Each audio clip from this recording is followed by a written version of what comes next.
Luna nouă în Gemeni de pe data de 6 iunie 2024 este un moment astral special și are o semnificație puternică din punct de vedere astrologic și spiritual.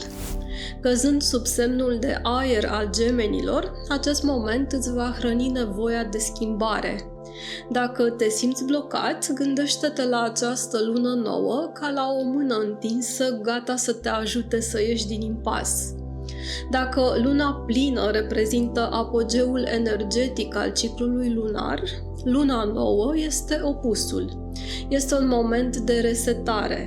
În timpul lunii noi ne regăsim într-o perioadă de stagnare, unde temele centrale ale lunației anterioare se încheie. Astfel, avem oportunitatea de a invita noi energii în viețile noastre. Consideră acest moment ca un restart și o reîmprospătare. Este important de notat că luna nouă poate restabili calmul interior. Acesta este punctul din ciclul lunar în care Soarele și Luna sunt conjuncte, adică stau în același semn. Deoarece Luna guvernează sinele nostru interior și Soarele guvernează sinele nostru exterior, există un echilibru intern de găsit atunci când aceste corpuri sunt energetic egale. Luna nouă este considerată în general cel mai bun moment al ciclului lunar pentru a te angaja în ritualuri de manifestare. Acesta este momentul în care să ceri Universului ce vrei. Fii clar în intențiile tale și stabilește-ți obiectivele pentru săptămânile următoare. Deoarece această lună nouă cade în Gemeni, va fi un moment excelent pentru a invita curiozitatea, adaptabilitatea și socializarea în viața ta. Dacă ai tânjit după noi experiențe sau mai multă conexiune cu cei din jurul tău, energiile acestui moment astrologic vor lucra în tandem cu tine. Venus și Jupiter se vor alătura Soarelui și Lunii în semnul de aer al Gemenilor. Cu această configurație astrală vom simți curiozitatea naturală a Gemenilor, guvernând aspectele majore ale vieților noastre. Așadar, pregătește-te să simți un val de energie sub acest semn de aer. Desigur, fiind lună nouă, nu vei fi copleșit de aceasta, ci mai degrabă te va învălui și îți va oferi o influență ghidată. Cei născuți sub semnul Gemeni primesc adesea o reputație proastă, anume că ar tinde să fie schimbători și neautentici. Ceea ce unii oameni numesc falsitate este de fapt o indicație a adaptabilității acestui semn. Ne încurajează nu doar să mergem cu fluxul, ci să invităm activ schimbarea în viața noastră. Acesta este un moment deosebit de util pentru semnele de pământ, care sunt cunoscute pentru preferința lor pentru structură și rigiditate. Încăpățânarea nu a ajutat niciodată pe nimeni să iasă dintr-un impas, iar dorința de noutate a Gemenilor va crea calea de care avem nevoie pentru a intra în următorul ciclu lunar într-un loc mai bun. Dacă ai căutat un moment pentru a face o schimbare majoră, acesta este. Fii pregătit să îmbrățișezi noul cu brațele deschise. Atenție la influența lui Saturn în Pești. Trebuie să fii atent la Saturn în Pești, care se va opune Soarelui și Lunii. Această plasare va viza în mod special percepțiile noastre despre reguli și structuri. Cu Gemenii deja cerându-ne să renunțăm la vechi și să alegem noul, s-ar putea să simți o dorință puternică de a arunca totul și a începe din nou. Amintește-ți că structura, responsabilitățile și regulile, toate își au scopul lor. În timpul oricărei luni noi, asigură-te că alegerile tale sunt corecte. Renunță doar la ceea ce nu ai nevoie, dar păstrează lucrurile care îți servesc cel mai bine interesele, chiar dacă nu sunt la fel de strălucitoare și noi cum ai dori. Conjunctura astrologică poate oferi indicii valoroase despre cum să ne folosim de această energie a lunii noi în Gemeni, dar este important să ne păstrăm echilibrul și să nu ne lăsăm influențați în exclusivitate de aceste previziuni. Fiecare dintre noi are un set unic de priorități și o dinamică personală. Ceea ce funcționează pentru o persoană poate să nu fie potrivit pentru alta. De aceea este important să păstrăm un echilibru între ghidarea astrologică și propriile noastre nevoi și obiective.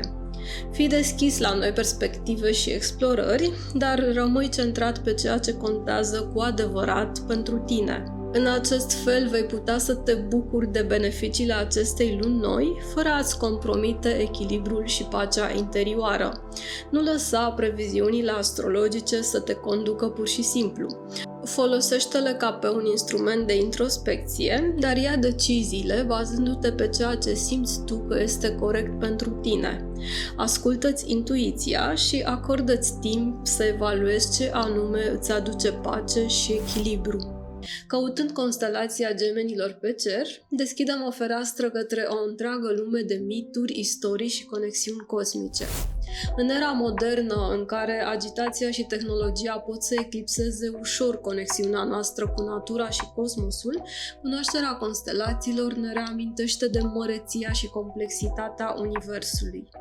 Înțelegerea miturilor și a simbolurilor ne permite să facem mai multe conexiuni și ne ajută să reflectăm asupra valorilor și idealurilor care ne ghidează în viață.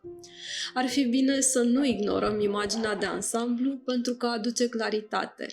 Privind în ansamblu, ne conectăm la rădăcinile noastre mitologice și spirituale, recunoscând că influențele și semnificațiile cosmice depășesc granițele zodiacului contemporan. În cele ce urmează, vom face doar o scurtă prezentare a constelației Gemeni.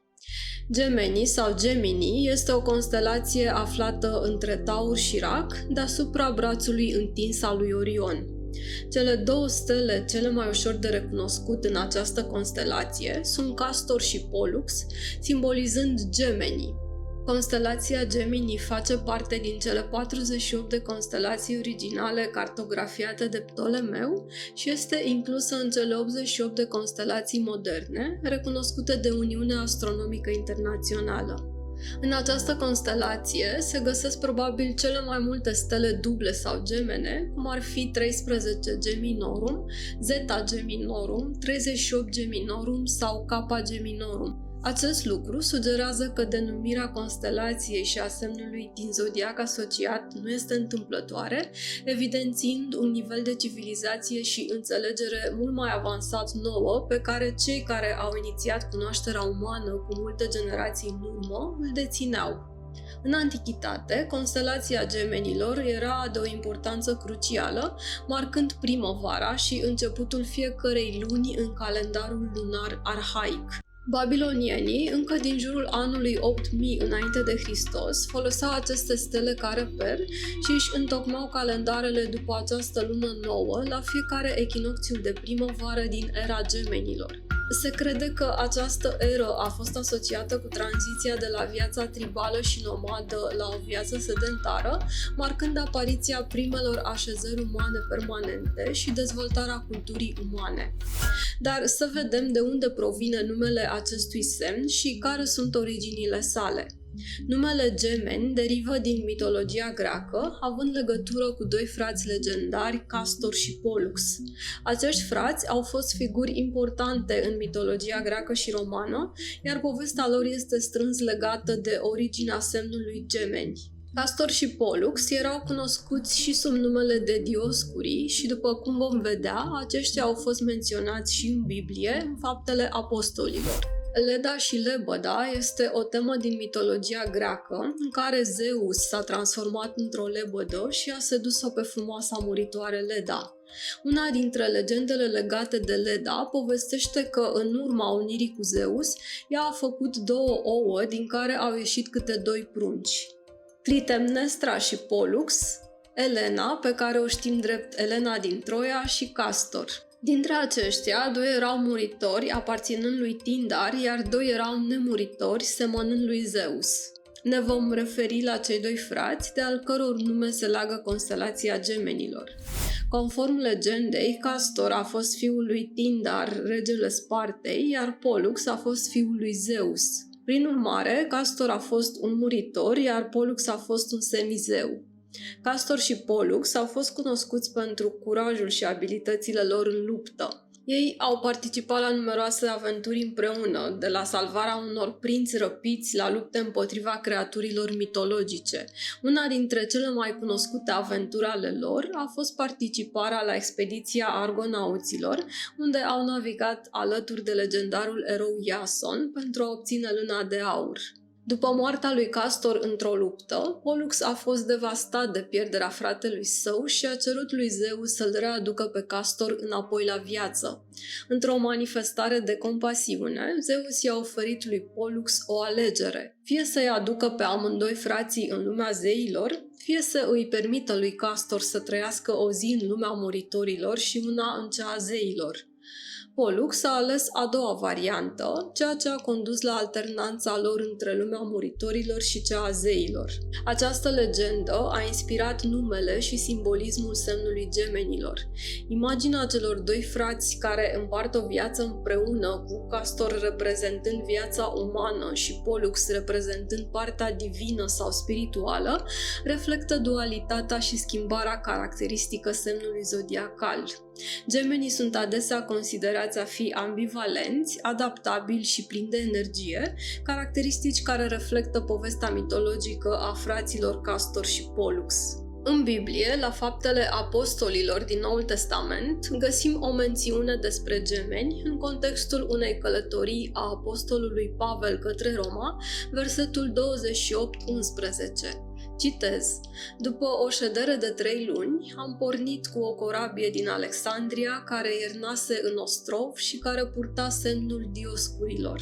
Am încheiat citatul. Corăbile, în special cele care navigau pe mările agitate ale Mediteranei, purtau simboluri și amulete pentru a încerca să-și asigure siguranța în fața pericolelor naturii. Referința la gemeni în Faptele Apostolilor subliniază că ideea de gemeni divini era comună în epoca respectivă și că mitologia greacă și romană a avut o influență puternică asupra culturii și tradițiilor din acea perioadă.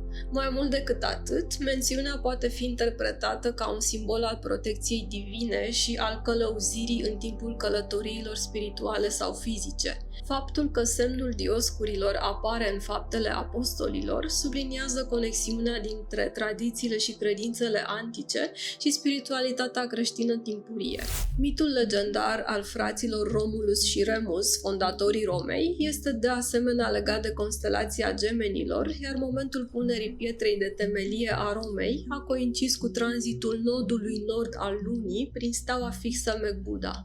La sfârșitul secolului al XX-lea, datorită precesiei echinocțiilor, gemenii nu mai semnifică începutul anului, ci a 3-a lună, conform calendarului care consideră prima lună nouă după echinocțiul de primăvară drept an nou.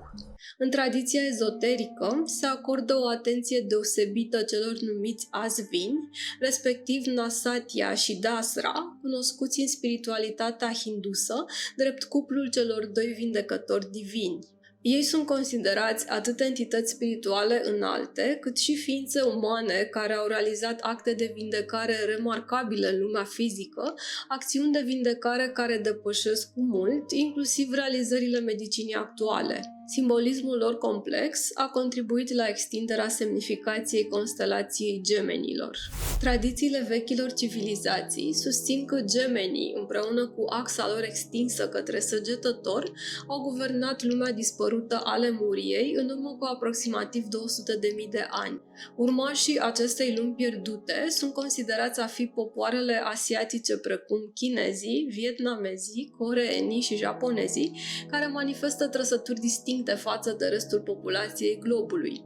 Această idee este evidențiată și în diferențele culturale și spirituale între Asia și Europa, precum și între cultura și spiritualitatea nord-americană și cea a Orientului. Dacă doriți să descriem pe larg lumea dispărută a Lemuriei, vă rog să menționați în comentarii și voi realiza un material pe această temă.